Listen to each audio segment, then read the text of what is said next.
Bienvenue dans cette émission du 12 décembre 2024 de cette Web TV sur laquelle j'ouvre jour après jour à votre intention tout au long du mois de décembre les fenêtres du calendrier de l'Avent des bonnes nouvelles. Et en l'occurrence, il y en a une énorme puisque l'État dictatorial tyrannique macronien est en pleine panique, ce qui s'est traduit par la mise en garde à vue d'une trentaine d'opposants. Nous en avons été informés hier, dont Aurélien Poisson-Atlan, alias Zoé Sagan, à la demande de l'épouse Macron, Bertrand Scholler et un ensemble d'autres personnalités de la dissidence. Juan Branco, qui est l'avocat d'Aurélien Poisson-Atlan, l'avait confirmé hier en disant que son client était privé de sa liberté à Arles, sur instruction et ordre de Paris. Et voici le communiqué que Maître Branco a publié aujourd'hui sur les réseaux sociaux. Je me permets de vous en donner une lecture intégrale. Un procès opposera le créateur de Zoé Sagan à Brigitte Macron les 27 et 28 octobre 2025. Brigitte Macron et Gabriel Attal ont fait arrêter à 6 h du matin 30 citoyens français sur le fondement de la loi Chiappa censée protéger les plus fragiles et vulnérables de la société. Elle a confié l'exécution à une section spécifique du parquet de Paris, AC2, à qui elle a octroyé une compétence nationale afin de mieux organiser des procès spectacles censés intimider et censurer les citoyens qui auraient le tort de mal penser. Cette section est dirigée par une ancienne conseillère du plus proche ministre de Brigitte Macron, Aline Ollier, propulsée à sa tête en dehors de toute compétence. C'est ainsi que la très proche de Brigitte Macron et de Cyril Hanouna Magali Berda, escroc condamné en justice faisant son affaire de piller des citoyens lambda, a pu faire poursuivre et condamner Bouba et des dizaines de personnes qui l'avaient dénoncé. Parce qu'ils se considéraient harcelés par un compte satirique, les plus puissants de la République ont donc mobilisé plus de 50 policiers et toute une section du parquet de Paris pendant des mois, planquant devant les foyers de simples écrivains, citoyens coupables d'avoir écrit et pensé. Il est notamment reproché à Zoé Sagan d'avoir révélé que, contrairement au récit construit par Mimi Marchand, déjà condamné, qui sert d'éminence grise à l'Élysée pour la reformulation des histoires de vie du couple présidentiel, et les alliés d'Emmanuel Macron pendant des années, Brigitte Macron avait bel et bien rencontré Emmanuel lorsque, professeur de son lycée, il avait 14 ans et elle 37. C'est-à-dire des âges ayant une position d'autorité susceptible de lui faire encourir une responsabilité criminelle pour pédophilie si la prescription n'était pas intervenue. Très loin du récit à l'eau de rose, colporté par la presse oligarchique sur l'impulsion de Xavier Niel et Mimi Marchand, de Paris Match à Closer au cours de la campagne de 2016.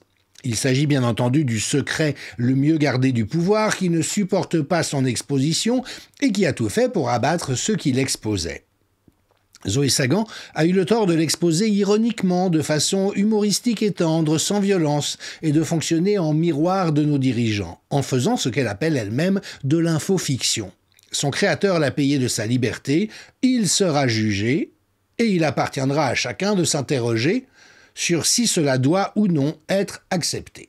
Donc le fond de l'histoire, Maître Branco l'a résumé, c'est qu'on sait parfaitement aujourd'hui que cette fiction qui a été colportée dans un ensemble de livres et d'articles de circonstances disant « Il venait d'avoir 17 ans, il était beau comme un enfant, fort comme un homme », eh ben non, il avait 14 ans, Brigitte en avait 39 si elle est bien Brigitte, et donc on est effectivement dans le cas de figure d'une pédophilie avérée selon le code pénal, et il y a bel et bien un secret d'État. Alors, je l'ai empoigné, j'ai proposé plusieurs émissions sur ma chaîne, dont celle-ci du 15 juillet 2024, en disant « Mais il y a une affaire à laquelle il faut s'intéresser, il faut pouvoir s'intéresser. » Pourquoi ? Parce qu'il y a effectivement quelque chose qui pose question et probablement problème, et puis parce qu'un fait social, dès lors que une affaire comme celle-là prend autant d'espace dans les rumeurs et les bruits tout en étant réprimée par le pouvoir, eh bien ça devient un fait sociologique redevable d'une approche anthropologique, mais également d'un questionnement politique sur ce qu'il en est réellement de cette affaire. Alors, ce qui est intéressant, c'est que ces gardes à vue tombent à un moment où, selon des fuites de derniers visiteurs du soir, du chef de l'État, il semble que son corps tient, mais que le cœur n'y est plus. Il en aurait simplement marre. Oui, nous aussi on en a marre, accessoirement, et songerait désormais, incroyable, à avoir des enfants. Bah, si c'est le cas, ce sera en tout cas pas avec Brigitte, quel que soit le sexe de celle-ci. Et on est effectivement dans un crépuscule qui se révèle de plus en plus fort de semaine en semaine. Alors on a appris par ailleurs que Rudi Reichstadt, l'improbable, le crapuleux, le véreux, le stupide, le malhonnête, le douteux Rudi Reichstadt est intervenu séance tenante en disant « Non, non, non, le pouvoir n'enferme personne. On a simplement quelqu'un, Aurélien Poisson-Atlan, qui dans le cadre d'une enquête judiciaire, on sait ce que vaut la justice actuellement en Europe, on peut aller se renseigner auprès de Maître Fulmich. Je précise que je suis l'un des plaignants. A été placé en garde à vue, il va en sortir très rapidement si ce n'est déjà fait. » Donc ce Rudi Reichstadt, qui lui-même devrait être en tôle, étant donné le nombre de détournements de fonds notamment auxquels il a participé, et le harcèlement, le terrorisme intellectuel, le blanchiment de fausses nouvelles auxquelles il se livre de manière frénétique depuis 4 ans, est plaignant dans la procédure qui vise Aurélien Poisson-Atlan. Et Rudi Reichstadt, le toupet des sots et sans limite, ajoute « Ceux qui sont véritablement attachés à la liberté d'expression devraient se réjouir qu'on ne puisse plus diffamer, injurier et harceler impunément. » Bon, on se réjouirait si Rudi Reichstadt était en tôle, et durablement. Caché ou pas derrière un pseudo, on est responsable de ce qu'on publie, ce n'est pas très compliqué à comprendre. En fait, tout au long de cette affaire, Rudi Reichstadt et Julien Pain et Tristan Mendès France et Marlène Schiappa ont eu la même attitude qu'Anthony Fauci, si vous savez un petit peu lire le langage non verbal et ce que reflète le comportement d'une personne de ses états intérieurs. C'est vraiment ce truc, mais de toute manière, on est planqué, on est couvert par une impunité, on est protégé par le pouvoir. Alors, quelles que soient les inconduites dans lesquelles nous nous vautrons, quelle que soit la manière dont cela peut vous choquer, nous n'en avons strictement rien à battre. Eh bien voilà, Rudi Reichstadt va toujours plus loin dans ce registre, sauf que nous l'attendons au tournant et qu'il devrait au final passer quelques années à l'ombre si nous parvenons à restaurer la justice dans ce pays. Alors bien sûr, cela suscite des réactions. Myriam Palomba, Zoé Sagan et une trentaine de dissidents mis en garde à vue pour avoir critiqué Brigitte Macron et Gabriel Attal, pour harcèlement groupé et outrage sexiste, ben tiens, une raison de plus pour ne pas pactiser avec le diable, ce système est devenu corrompu et autoritaire jusqu'à l'os, ils font des lois pour se protéger et réduire les oppositions au silence soutien à tous. On revient bien sûr sur ce vieux fond de lâcheté et de délation de la République française. En effet, nous avons toujours, encore et encore, du mal à comprendre pourquoi les Français adorent tant les résistants du passé qu'ils qualifient de héros, alors qu'ils détestent les résistants d'aujourd'hui qu'ils qualifient de complotistes, ou en l'occurrence de délinquants. Bon, cela dit, bien sûr, cela donne du grain à moudre à l'intelligence collective. Éric Dys a une pensée pour les crétins, qui disent « Si tu penses qu'on est en dictature, tu devrais aller voir en Chine ou en Corée du Nord ». Oui, un des crétins en question, c'était Emmanuel Macron, qui s'est permis de sortir une énormité pareille sur une chaîne de radio. Luc Aubout, lui, cite Pierre-Yves Rougeron du cercle Aristote, lequel a exprimé que nous ne sommes pas dans une crise politique, mais dans l'effondrement d'un régime dictatorial camouflé. C'est effectivement, pour moi également, une évidence.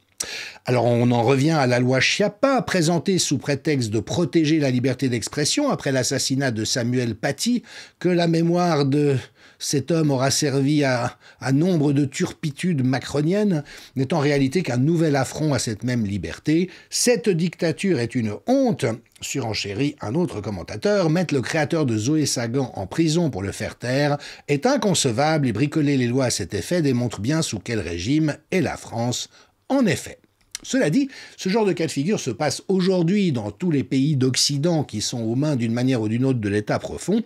Mike Benz, dont je vous ai souvent parlé, un ancien collaborateur du département d'État américain, dit au sujet des États-Unis et du rôle joué par le FBI, « Si vous croyez que le Père Noël existe vraiment, et que le lapin de Pâques aussi, à ce moment-là, vous pouvez effectivement croire que le FBI est une institution valeureuse, vertueuse, dans laquelle il y a juste quelques moutons noirs. » Bon, même topo des deux côtés de l'Atlantique. L'ancien sénateur Yves Pozzo di Borgo relève, incroyable tweet de ce Rudi Reichstadt, dans quel régime vivons-nous? Et encore une fois, c'est la bonne nouvelle de ce genre de happening, c'est que cela aide à voir de plus en plus largement ce dont il est question. Rappelons que Marlène Schiappa, écrivant des romans douteux, posant dans Playboy, a osé affirmer qu'elle n'avait commis aucun délit dans le cadre des fonds Marianne, et en plus a eu le culot de menacer de poursuites en justice ceux qui oseraient contester sa version des faits, alors qu'en réalité, il s'est agi, merci à Alexis Poulain de l'avoir énoncé, et à tant de commentateurs, du casse du siècle. C'est-à-dire qu'il y a eu un détournement de fonds censés à la protection du corps enseignant et la sauvegarde de la laïcité pour servir la soupe des pseudo-débunkers de complotistes comme Rudi Reichstadt. Et Maître Régis de Castelnau avait souligné qu'une association bénéficiaire du fonds Marianne qui précisément avait fait des vidéos pour combattre les adversaires de Macron à la présidentielle, c'est une infraction pénale. Oui, sauf que dans la République française actuelle, évidemment qu'il n'y a plus de justice, donc il ne saurait y avoir infraction pénale dès lors qu'un crime a été commis. Et puis, tout ça est de la même veine. Bruno Le Maire, responsable du désastre financier de l'État français actuel, il a été quand même 7 ans en poste, a fait preuve d'une morgue absolument invraisemblable dans une audition parlementaire. Précisément, le Cercle Aristote a commenté « Spectacle étonnant de quelqu'un qui devrait être en prison, mais qui continue tranquillement de donner des leçons. Une caissière qui fait une erreur de quelques centimes peut être virée, mais Bruno Le Maire qui laisse un trou de 1000 milliards d'euros, lui, peut pérorer et prendre les gens de haut. » Dans le même temps, observez la synchronicité, Libération mène une campagne active à l'encontre de Juan Branco, sortant toutes sortes de dossiers trafiqués, toujours les mêmes procédés, comme avec Julian Assange, en l'occurrence des affaires de mœurs. Régis de Castelnau, encore lui, commente « Libération en mode « je suis partout », son rôle préféré, monter des dossiers pour la commande d'Atour, vous ne les verrez jamais s'attaquer à un ami du système, et donc Libération accumule des ragots sur le même sujet, vous voyez, convoque toutes sortes de gros titres, et donc il est évident que Juan Branco est dans le collimateur de l'État profond, comme les maîtres Fulmich en Allemagne. On sait qu'il y a une cabale judiciaire pour suspendre Juan Branco et lui interdire d'exercer sa profession. Alors tout cela, bien sûr, c'est le chant du cygne de la presse quotidienne, comme l'a expliqué Xavier Aimant sur Toxin Média. On voit les plans de licenciement des médias mainstream américains et français, cela dégraisse à tour de bras. L'humanité se souvient, dans un sursaut, que effectivement son travail est quand même de mettre en évidence un ensemble de choses, et nous informe que, effrayé par l'arrivée d'Éric Coquerel à la Commission des Finances, Bernard Arnault aurait poussé pour que son dossier fiscal soit classifié secret défense. Ma foi, secret défense, ça peut servir à transformer une épidémie bénigne en catastrophe, ça peut servir à cacher les vraies raisons de l'incendie de Notre-Dame, ça peut éventuellement servir à cacher le sexe d'un conjoint du chef de l'État. Pourquoi cela ne servirait-il pas à exonérer un monsieur respectable en tout point et dont on sait par ailleurs qu'il n'a aucun lien particulier avec le chef de l'État ni son épouse? Alors voilà, nous sommes vraiment face à des bouffons et il convient de répondre à cela avec fermeté bien sûr, avec sérénité, mais aussi peut-être avec une forme de dérision. Et en l'occurrence, je suis quand même extrêmement vexé et jaloux que tous ces gens aient droit à leur garde à vue et moi non. Après, en plus, ils ricanent en disant « Regardez, des gens comme M. Michel ne sont pas des vrais opposants, c'est évident que c'est de l'opposition contrôlée, ils n'ont même pas eu de garde à vue. » Puis maintenant, c'est à qui aura sa garde à vue. Alors je précise tout de même que la première qui avait frappé maître Virginie de Haro était une abomination, parce qu'elle a été raflée chez elle au petit matin devant ses enfants, brutalisée, avec un traitement qui était juste mais dégueulasse, donc ça, c'était vraiment pas drôle. Mais ensuite, chacun a eu droit à sa petite garde à vue, et c'est pourquoi je me permets d'insister. Je veux ma garde à vue, je veux ma garde à vue. Il n'y a pas de raison que tous ces gens aient des droits à des gardes à vue et moi non. Et d'ailleurs, c'était arrivé en effet à Éric Ferrac du Courrier des Stratèges et qui a eu la bonne idée de poster, ce sont des articles payants mais ça vaut la peine de les acquérir, un petit topo sur comment préparer sa garde à vue. Voilà. Donc c'est évident que nous sommes face à un système qui panique, je doute que Macron soit encore en poste au mois d'octobre 2025. Si tout va bien, la réalité du secret d'État autour de l'identité ou des conditions réelles du début de relation entre Brigitte et Emmanuel Macron auront été portées à la connaissance du public. Et même si c'est inconfortable pour eux, il faut saluer, encourager, soutenir et nous tenir aux côtés de personnalités comme Bertrand Scholler, comme Aurélien Poisson-Atlan et comme Juan Branco, parce que oui, c'est comme certains combats de boxe, vous ne pouvez pas gagner en y aller frontalement, donc comme l'avait fait Mohamed Ali face à George Foreman en 1974, vous devez rester dans les cordes et accepter de prendre des coups, car c'est comme ça que l'autre camp s'épuise, et le moment venu, nous les mettrons à terre d'un certain nombre de mandales bien trouvés. Toujours est-il que, de mon point de vue, cela reste une très bonne nouvelle. Merci et à demain.